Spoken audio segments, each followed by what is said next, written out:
సమస్యనే. చిన్నవానికి పెద్దవాడికి ఇట్టాడు, పెద్దవానికి చిన్నవాడికి ఇట్టాడు. తల్లి ఒకళ్ళని ప్రేమిస్తుంది, తండ్రి ఒకళ్ళని ప్రేమిస్తాడు. ఇక్కడ ఇంకా ఈ యొక్క యోసేపును వచ్చేసి వాళ్ళ తండ్రి ఎంతగానో ప్రేమించేవాడంట. ఎందుకంటే ఆ వృద్ధాప్యంలో అతన్నే చివరి ఒక అబ్బాయి కనుక ఆ ఒక ఏజ్లో ఉన్న అతనికి ప్రియమైన కుమారునిగా ప్రేమించేవాడు. అయితే ఇక్కడ ఒక యోసేపుకు ఒక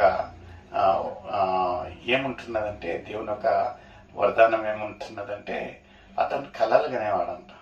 కలలు కని ఆ ఒక సహోదరులకు చెప్పేవాడంట, ఇట్ట ఇంటున్నది. వాళ్ళు ముందుగానే యోసేపు అంటే గిట్టదు.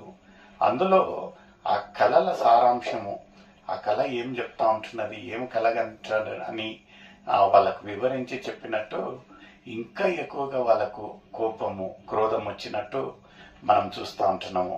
లేఖనాలు ఏమంటా ఉంటున్నాయండి?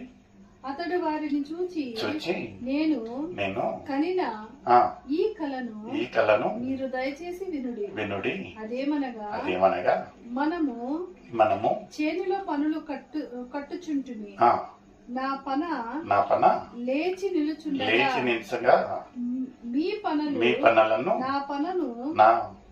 నా పనను చుట్టుకొని నా పనకు సాష్టాంగపడి. ఇక్కడ ఇతను ఈ యొక్క దురుద్దేశంతో కాదండి,